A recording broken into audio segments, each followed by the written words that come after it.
ini nggak pakai udang ini. Beli dari mana nggak pakai udang tuh? Terus pakai udang dulu.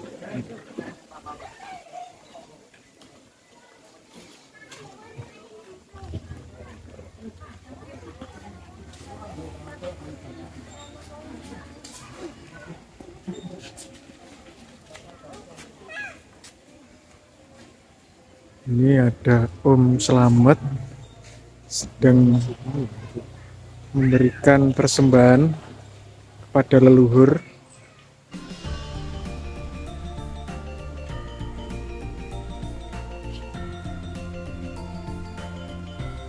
Itu ada pemandian.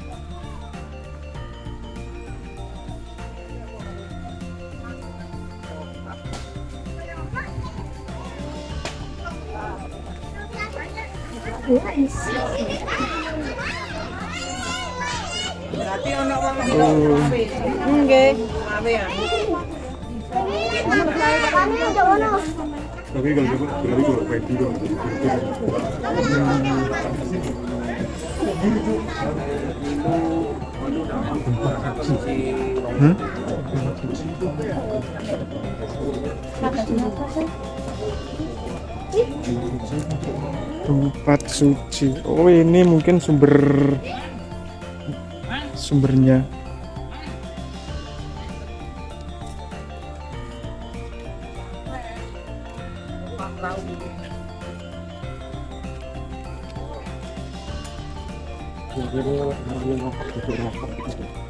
Terus, tinggi terakhir, yang itu biasa kan? Tak mungkin sesuai pak. Jadi kalau udah bulan kau ni tak senai ni bulan.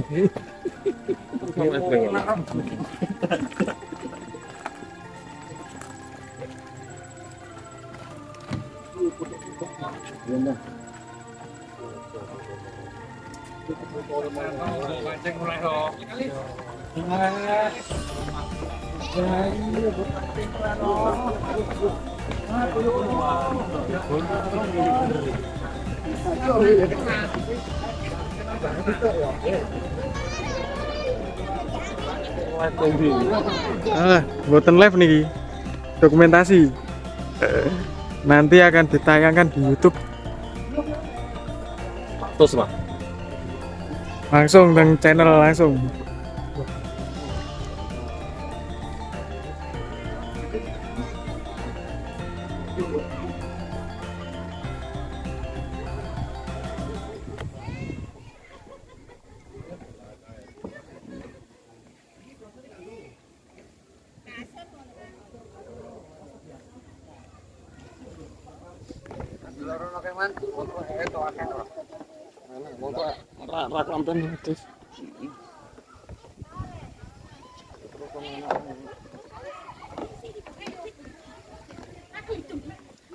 Botol lek.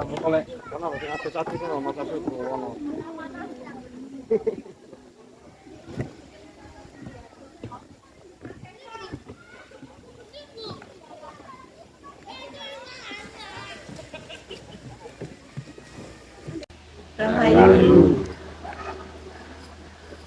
Salam sejahtera, selamat sore. Ini kita lagi ngobrol nongkrong di belakang kami. Ada kolam yang jadi muaranya sumber Patirtan yang ada di kawasan tempat ini. Tempat ini bukan tempat pesiraman yang dipakai setiap hari. Tempat ini ditemukan itu sekitar 1100-an abad 11 sebenarnya, dan mulai dipakai untuk mandi sesaat sebelum mengawali kalau dalam bahasa sekarang itu meditasi. Sebelum mengawali pertapaannya, beliau salah satu permaisuri yang ada di Singosari namanya Ken Umang itu pernah bermandi di tempat ini sebelum melepaskan hal-hal duniawi untuk memulai meditasi di kawasan tempat ini. Wajar jika tempat ini disebut sebagai kawasan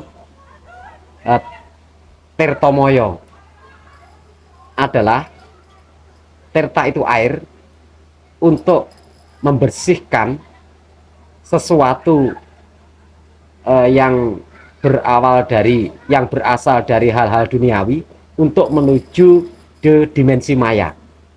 Makanya tirta untuk menghantarkan pada spiritual demi masuk di dalam dimensi maya. Makanya disebut sebagai tirta maya. Dan di sini bukan bagian dari bangsal pasiraman. Ini hanya sebatas patirtan untuk bersuci.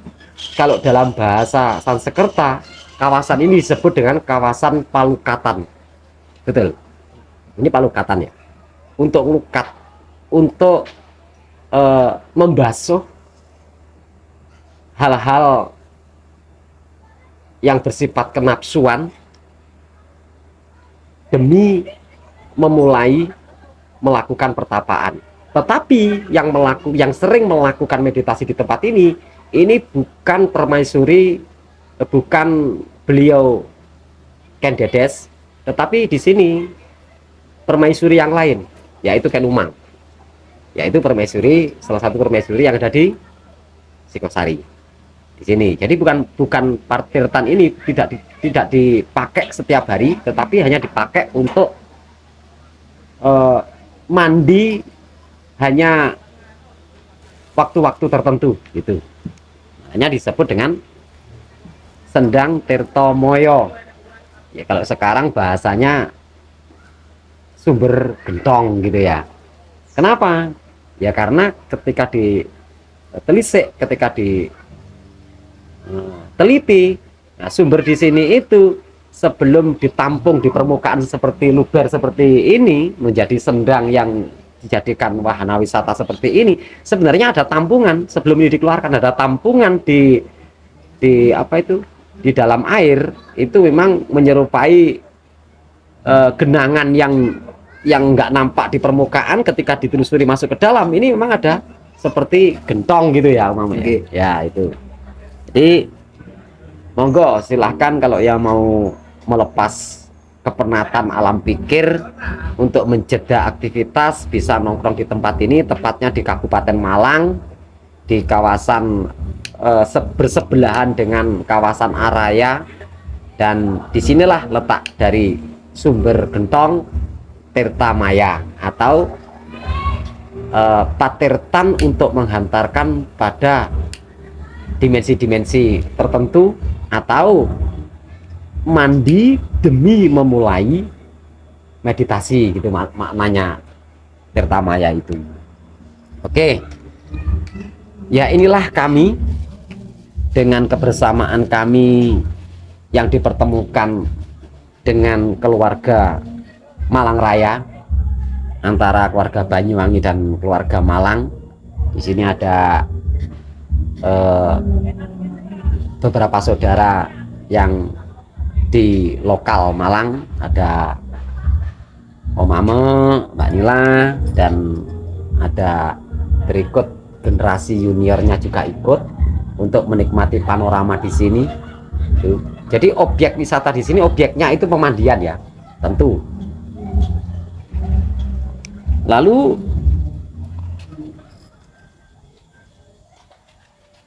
poin acara kunjungan kami di Malang itu sebenarnya hanya transit ya. Poin acaranya di Blitar ya, untuk tanggal 28 Oktober, Hari Sumpah Pemuda, itu besok digelar di sekitaran makam Bung Karno.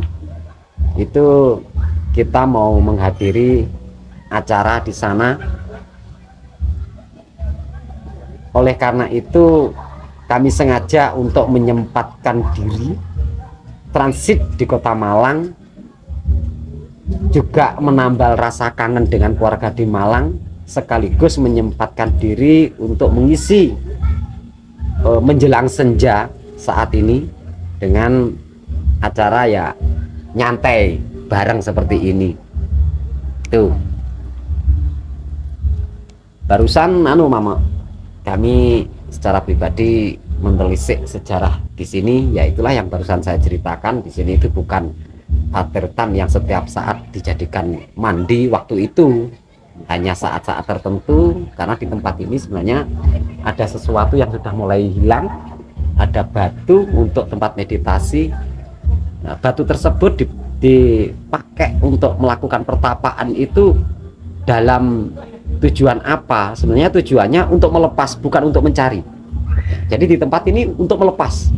Jadi meditasinya bukan untuk menjangkau dimensi-dimensi tertentu, berbeda ya.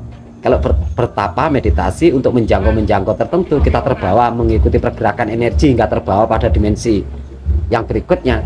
Itu bukan seperti itu di sini. Di sini hanya tempat untuk melepaskan, untuk melepas kebingungan ketika kita terbeban dengan alam pikir, terbeban dengan keadaan kerajaan kala itu, untuk melepaskan kebingungan, untuk melepaskan kejenuhan karena selalu ada di tengah-tengah kerajaan waktu itu. Jadi meninggalkan, tidak hanya melepas pandangan dan pendengaran terhadap suasana kerajaan, tetapi juga melepaskan alam pikir yang selalu jenuh memikirkan hiruk pikuknya keramaian kerajaan kala itu, tepatnya khususnya kerajaan Singosari. Itu memang lari ke sini untuk menenangkan gitu. Jadi inilah kearifan budaya leluhur kita, kearifan budaya yang kita rasakan saat ini adalah tinggalan dari leluhur kita, karena kearifan budaya Nusantara ini luar biasa. Jadi kita diajari bagaimana cara kita melepaskan kemelekatan duniawi yang justru membelenggu kesadaran kita, sehingga kita nggak pernah menyadari tentang hidup kita sendiri karena sudah terkungkung dengan kesadaran-kesadaran yang di luar sana. Ini sebenarnya membudaya. Kita pun juga diajari seperti itu. Ketika kita mulai jenuh memikirkan pekerjaan, jenuh dengan aktivitas kegiatan setiap hari, rutinitas yang kita lakukan, ada saat-saat kita menjeda semuanya dengan cara kita menyendiri. Kita mengisi suasana yang damai, yang tidak harus berada di tengah-tengah kegiatan, aktivitas atau rutinitas dalam keluarga kita, dengan cara kita harus mengker saka kahanan kuwi, harus menghindar, harus tinggalkan tempat itu. Yang walaupun kita berusaha untuk menciptakan kedamaian, tetapi selama kita masih ada di tengah-tengah keributan, tentu kita masih tersugesti dengan suasana yang kacau gitu loh. Jadi untuk itu wajar. Jadi kita datang ke tempat-tempat seperti ini sebenarnya ya tidak hanya kita ini melupakan sesuatu yang pernah kita lihat yang di rumah, yang di keramaian, tetapi juga membawa suasana hati, suasana perasaan yang tenang juga gitu loh. Jangan hanya sekedar menyejukkan penglihatan, menyejukkan pendengaran, tetapi juga meneduhkan perasaan gitu loh. Kadang-kadang orang itu kalau sudah menghindar pada sesuatu yang dianggap hiruk pikuk, yang membuat jenuhnya alam pikir karena mendengar keramaian yang ada di sana, melihat hiruk pikuk yang ada di lingkungan kita. Ketika kita datang ke sini, bukan sekedar kita menyejukkan pandangan dan pendengaran, tetapi juga harus perasaan kita terbawa tenang gitu loh, terbawa suasana yang damai gitu loh. Percuma kita sudah menghindar dari penglihatan yang kacau, tetapi kita ke sini tidak lagi melihat, mendengar keadaan yang kacau, tetapi perasaan masih merasakan kekacauan. Ini percuma. Jadi yang kita bawa ke sini tidak sekedar kedamaian secara fisik, tetapi juga kedamaian secara metafisik, gitu loh maksudnya.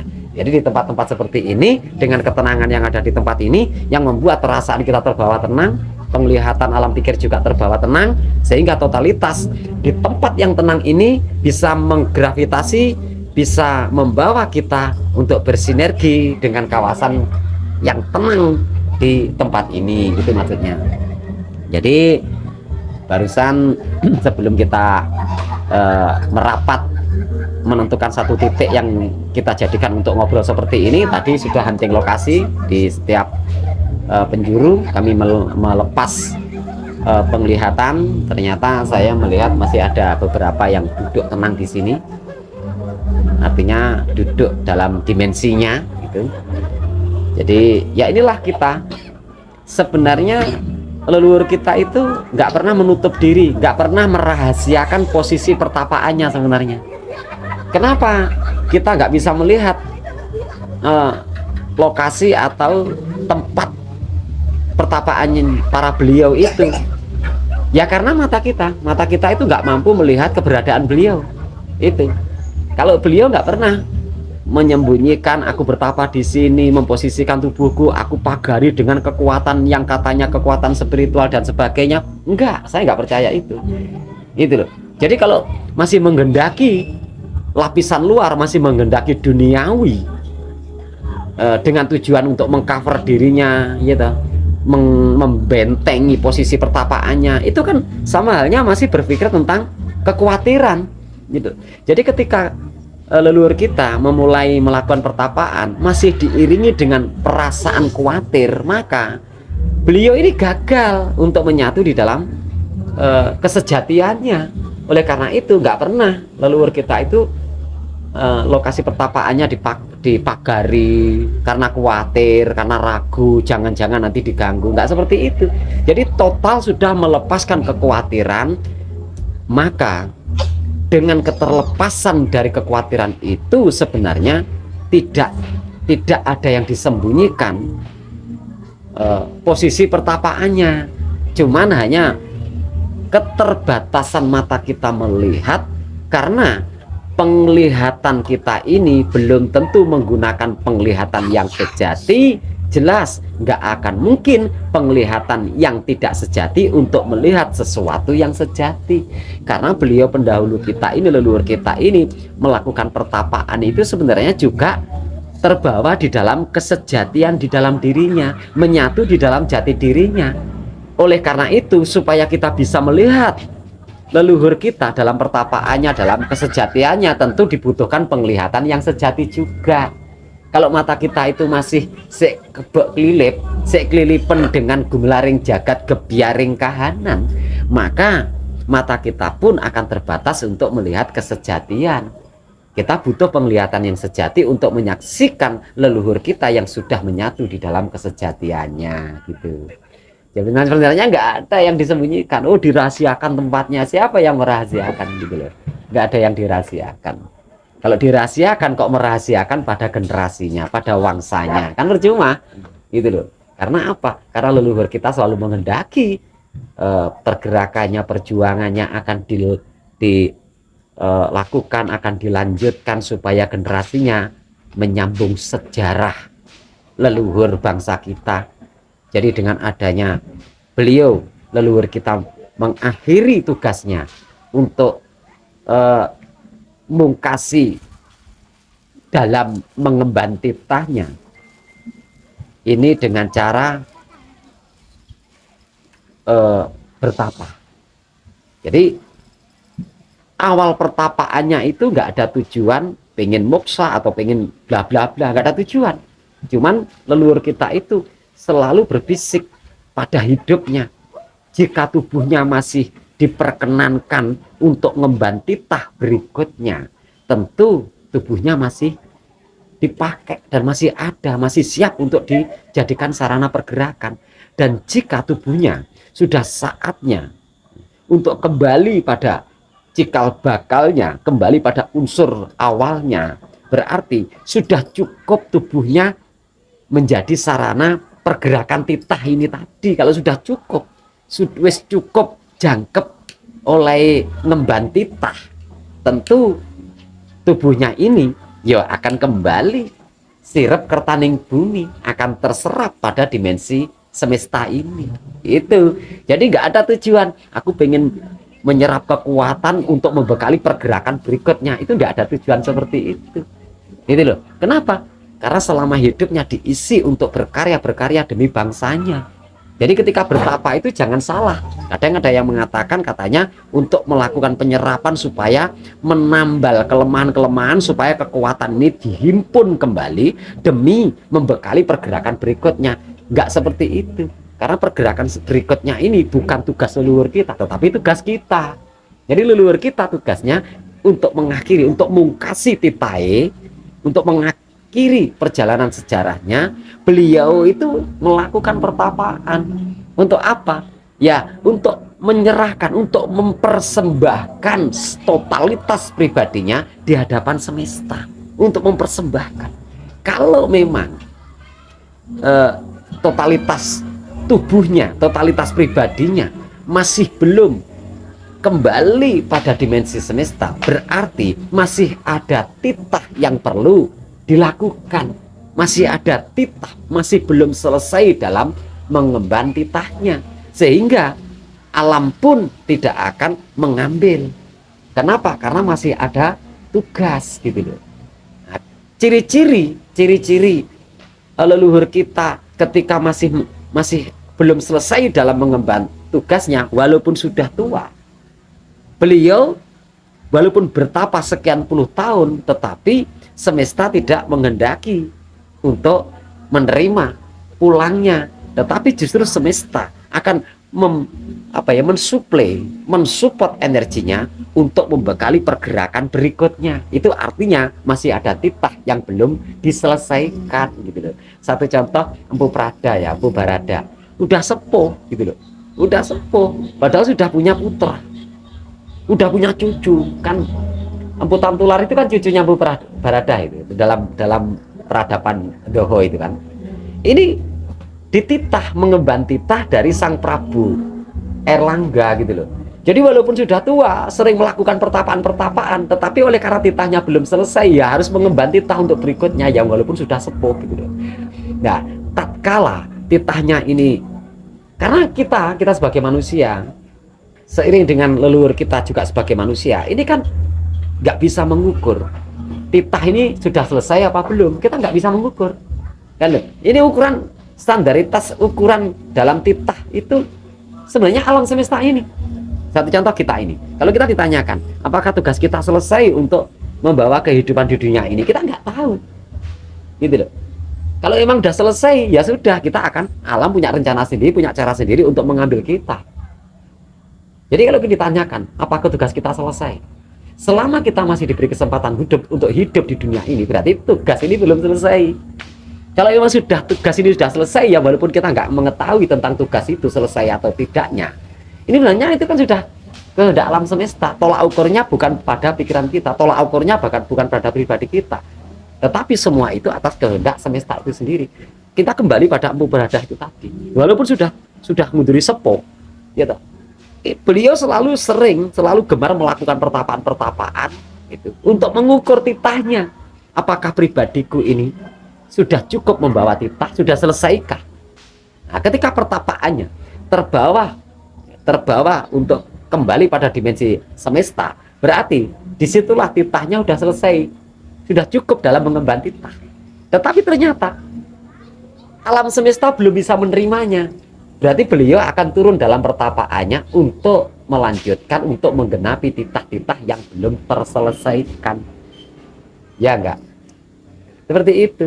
Jadi adanya kita sering-sering menelusuri kawasan-kawasan seperti ini, kita tidak sekedar, kalau kita datang ke sini masih terngiang dengan pembiasan-pembiasan dunia kita di sana, dunia kita di pekerjaan, dunia kita di pemukiman, dunia kita dalam pergaulan, dunia kita dalam doktrin. Mungkin kita datang ke sini masih menggunakan mata yang buram, sehingga kita nggak bisa melihat itu loh, kesejatian yang ada di sini. Yang kita lihat yang hanya keramaian yang bersifat natural, yang terbatas gitu loh. Kalau kita mau menyingkap tabir di balik realita yang terjadi di sini, butuh melepaskan kemelekatan duniawi, butuh melepaskan kepenatan, butuh melepaskan dunia kita dalam pekerjaan, pergaulan dan sebagainya, sehingga ketika kita mampu melepaskan semuanya, sehingga penglihatan kita pun tidak tercover, tidak dialing-alingi dalam bahasa Jawa, wis ora kaling-kalingan peteng paningal kang padang, kan begitu kan. Sehingga penglihatan kita ini berdasar dari support energi gitu loh, sehingga penglihatan kita itu berenergi, karena yang kita lihat adalah energi juga gitu loh. Paham ya? Jadi karena yang kita lihat itu perwujudan energi, semua itu kan berasal dari energi yang tercipta. Kita butuh kekuatan untuk melihat bentuk energi, kan begitu kan. Oleh karena itu kita datang ke sini, tujuan kita ke sini tidak sebatas kita piknik secara fisik, tetapi piknik juga secara perasaan, secara pikiran. Ini piknik.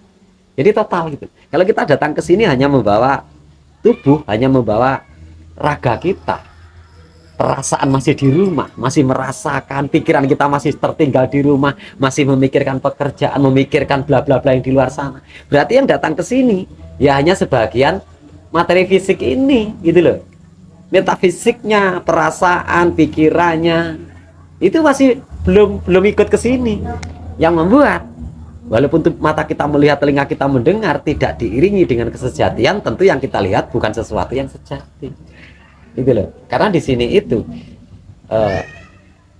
kebetulan di sini itu memang ya itu tadi, ini salah satu kawasan Patirtan sebagai sarana pangruwatan gitu, untuk mengawali pertapaan gitu, untuk mengawali ketentraman di dalam meditasinya, tentu untuk masuk di dalam dimensi yang disebut dengan dimensi maya atau dimensi tertentu, metafisik itu maksudnya. Makanya disebut dengan Tirta Moyo itu tadi gitu. Yeah. Enggak, kalian nyantai, kopi ini diseruput. Wah.